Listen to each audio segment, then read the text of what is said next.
Today's talk is titled Embracing Our Mortality, a celebration of life, to be delivered by Ingrid Pires. Ingrid is interested in helping people transform their losses from tragedies into opportunities to embrace life in a more profound way. She has a master's degree in psychology. She's a certified grief counselor, bereavement counselor at Dignity Health and Hospice, a bereavement manager counselor, and coordinator at Hospice in SLO. Ingrid received the Isabel Ruiz Humanitarian Outstanding Award for outstanding efforts in advocacy and caring for people in San Luis Obispo County. I just want to say, Ingrid is not an old friend, but a friend who okay, and we shared a room in where was it? St. Louis, Missouri. Yeah, at GA, and it was total fun. So I know you'll enjoy this discussion with Ingrid. Thank you, Ingrid.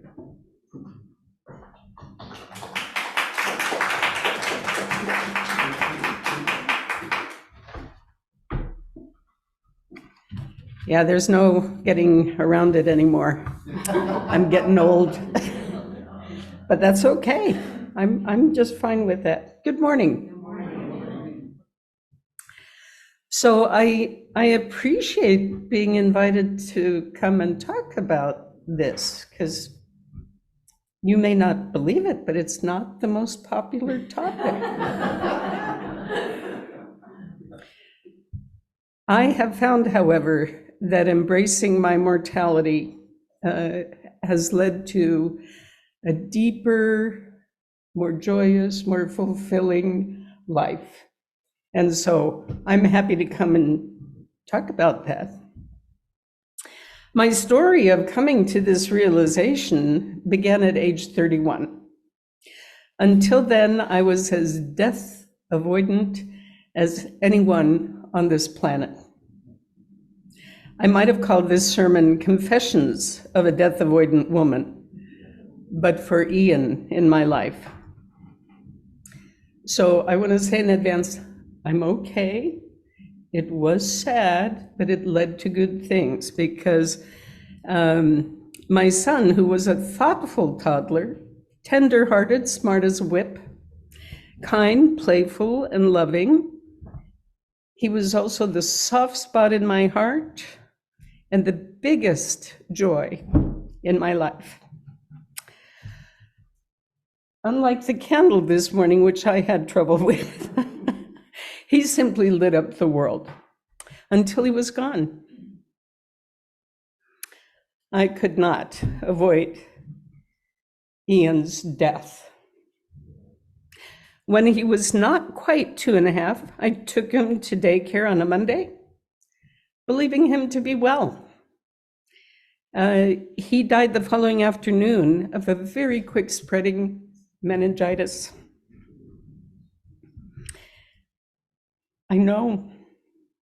Sometimes I feel the emotion, and I am feeling it in the moment.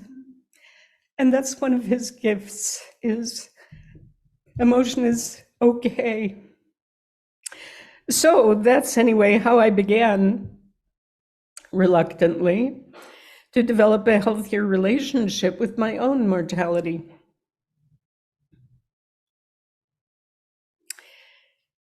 I couldn't not talk about Ian. I could not cry when I talked about Ian. I couldn't not feel. And until then, I'd really avoided death in so many forms. Death, the dying, those who were grieving. It felt contagious to me as a young woman. It was simply too uncomfortable. But in the wake of Ian's death, it was impossible to avoid. And I found that people who had lost a child or experienced and survived the death of anyone very close to them provided me the most comfort in those days. So naturally, I eventually became a grief counselor and became one of them. People who actually talk about a subject every bit as taboo as, well, money, sex, and religion. From that beginning, 37 and a half years ago, my ability to embrace and be informed by my own mortality has become a cornerstone of my enjoyment in life.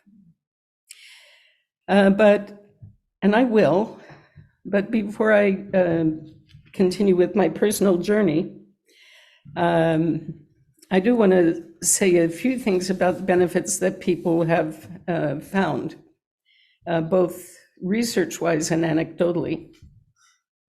You just heard from Mike Robbins through Dolores reading from his work. And what stands out for me from him, he, by the way, came into this issue of mortality through the death of his father. So for him, it was a very personal journey. And for him, it was a way to greater connection with everything, with people, with places, with animals, interdependent web of life. But there's also research, and that's been very briefly reported in a study in Personality and Social Psychology Review. And their work shows that people make healthier choices when they consider their mortality. Oh, I'm going to die? Oh, well, I remember what my dad said when he had a major heart attack that he survived for 9 years. He had a major heart attack at 66, and he said, if I'd known I was going to live this long, I would have taken better care of myself.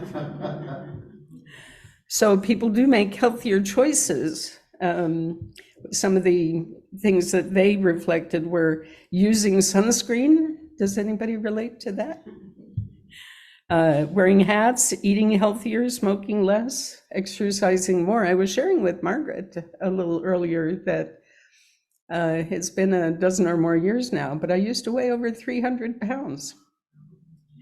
So, I got there, and then I became more conscious and decided, okay, I'm not wanting to repeat what my dad said. So, yay. And part of it is that I've now gone to largely plant-based eating. And boy, I was an expert at losing weight, but I was an expert at picking it back up, and that doesn't happen anymore. So I am delighted. People also invest more time in their relationships, according to this article, becoming closer to each other because they recognize that being alone is not very fulfilling. Thank you for that. And they also said that people are more grateful for each day when they consider that they have a limited time here. And that is part of my journey too. About a year and a half ago, I started to really focus on waking up each day and going, whew, I'm alive. I'm grateful to be alive. And I get to do this and that and the other, and even the stuff that I don't necessarily love, it's still good to be able to do it. I wrote a poem once. I won't read you most of it. I'll just remember the last line because it was a little steamy when I didn't know I was pregnant with my son. But the last lines were about each day. To me, it always be a jewel, and be it gentle or be it cruel. To me, it always be a jewel, an infinitely precious jewel. So gratitude just makes life so much more fulfilling. So in over 30 years of grief counseling, providing grief counseling, I've experienced that many clients wait until, maybe some of you have heard of this or participated in this. They wait till the last 5 minutes and then they go, oh, by the way, there was this one thing we haven't talked about yet, which turns out to be really the reason that they're there. So sometimes it's that awareness of the limited time left that allows you to get beyond fears, beyond your anxieties, beyond any of the obstacles that we tend to allow ourselves to get in the way of really a full embrace of life. So one of the other things I learned from working in the hospice world was from, I don't know if any of you have heard of the 5 things to say to someone who is dying, but it really is a sweet, sweet way to say goodbye to someone. And you can actually do it without them being on their deathbed. Please forgive me. And you fill in the blanks. Please forgive me for anything I might have done to harm you. I forgive you for anything you might have done that harmed me. Thank you. That gratitude piece again. Thank you for all you've brought to my life. I love you. It's really okay to say that. It's really okay to be that vulnerable. And goodbye, although goodbye is hard. So some language options include one of my favorites, until we meet again. You don't know if you'll meet again. You don't know when you'll meet again, but there is that thought, we can meet again. So goodbye until we meet again. I didn't get the chance to say goodbye to Ian. It happened before I was aware. And it happened so quickly, literally within, I'd say, 30 minutes of realizing, oh, something's really, really off. He was gone. It was that quick. But my husband, who came in later after this in my life, and was 25 years my senior, so I was prepared. I got to say goodbye to him. I got to use those words. I got to wrap my arms around him and say, wow, wow, have you made a difference in my life? So speaking of my life, I think I was born to this. My mother was diagnosed schizophrenic years before I came along. I was with her for 4 days at the hospital and then taken to a foster family who adored me and I adored them. They had me weekdays, my dad had me on the weekends. At 4, they started to talk to my dad about, maybe you'd like to make this more permanent. And he said, no. An aunt came from Norway. Both my parents were born and raised in Norway. And we lived together till I was 5 in the Bay Area. And then we moved to Norway for 2.5 years. Then we came back, just the 2 of us, and it was like, ay, ay, ay.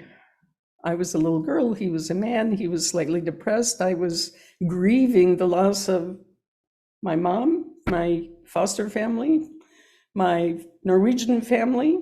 It was like, whew. But we got it okay. I went to Yosemite at 20, fell in love with the wrong man. And that was 8 years of interest.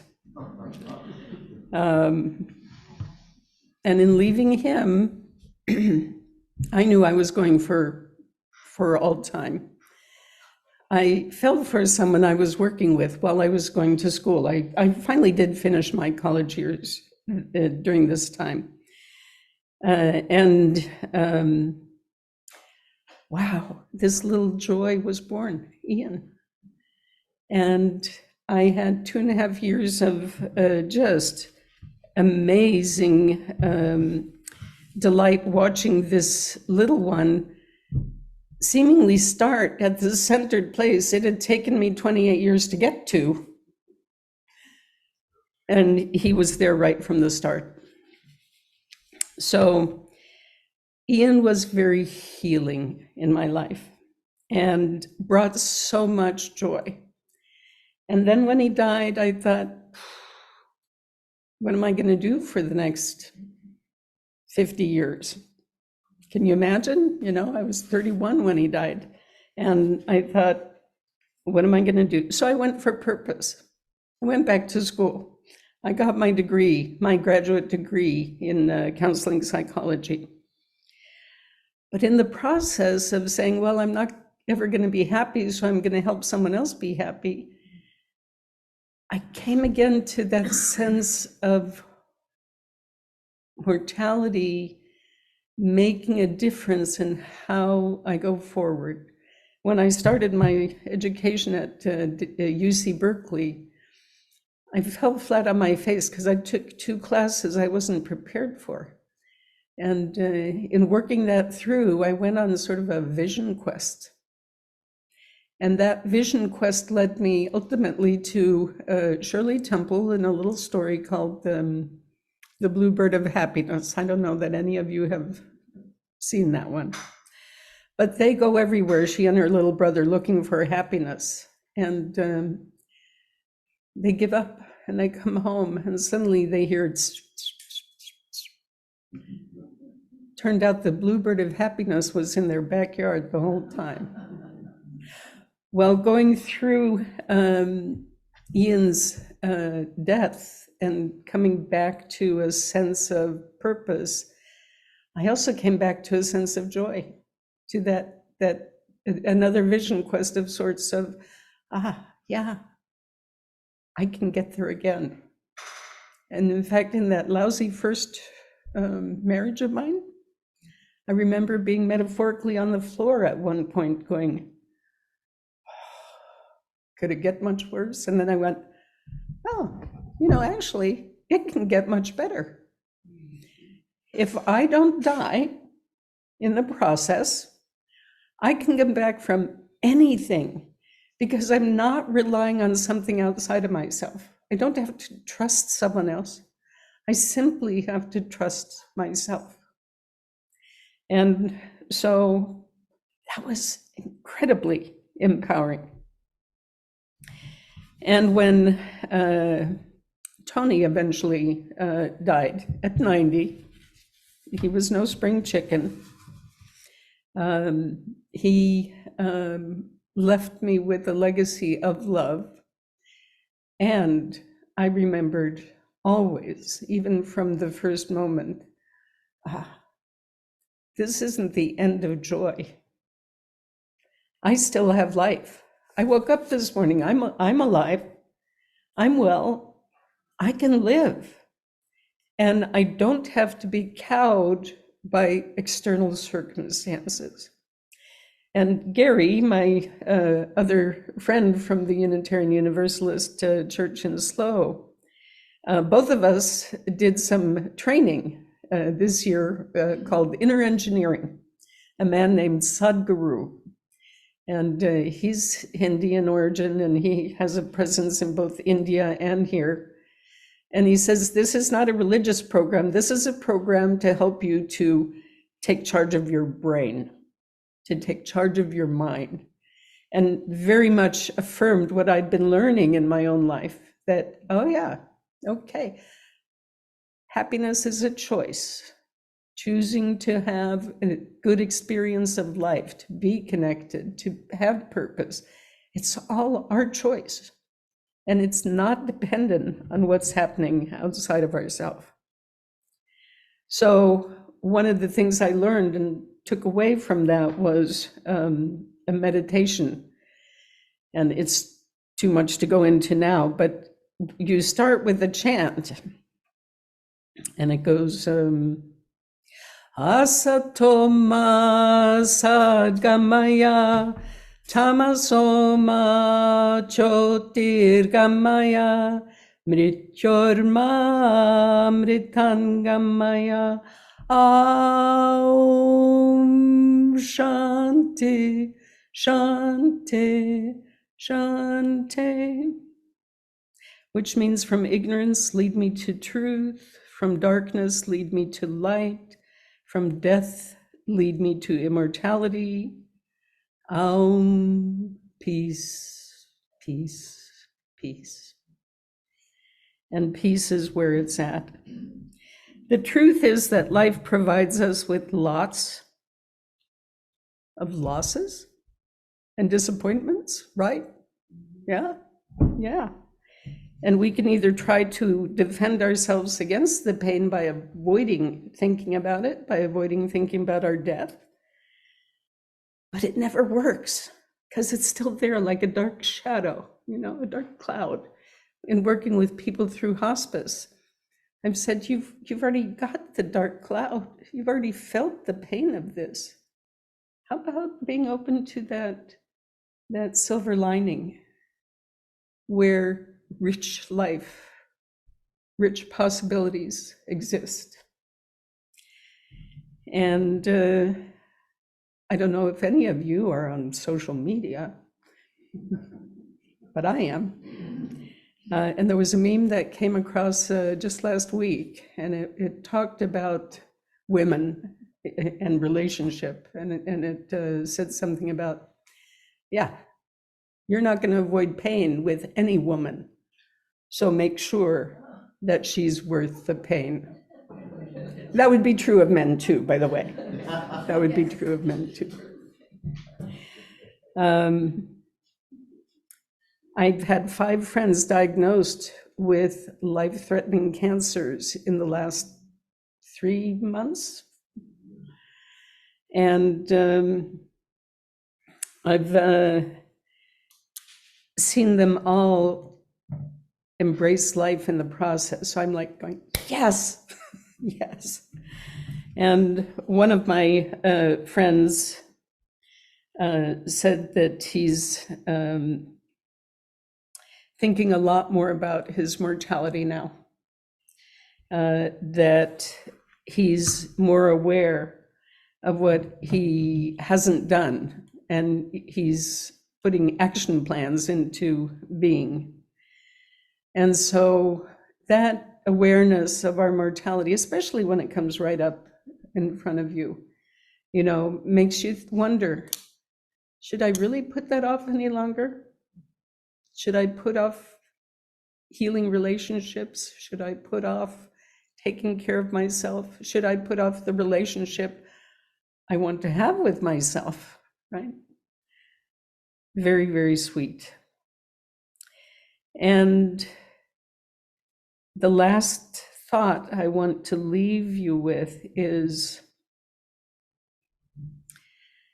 when you don't avoid pain, when you don't avoid thinking about the things that are hard in life, it lets you do so more lightly, and it also continuously invites you into a sense of wonder. And wonder is so healing of anything that might have brought you to needing it. Does that make sense?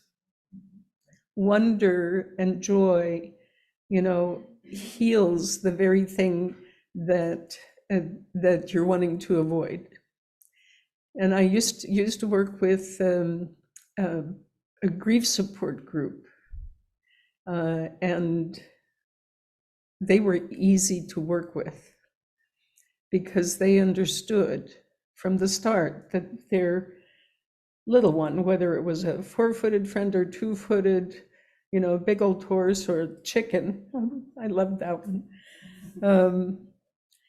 that it's when that being dies, the salvation to the pain is to begin to invest in another love. And that it works for humans too, by the way. Yeah. Thank you so much for being willing to go through this journey with me. And I wish you well on your journey of joy and wonder and being aware that someday you too are going to die. So make every minute before then work for you. Thank you.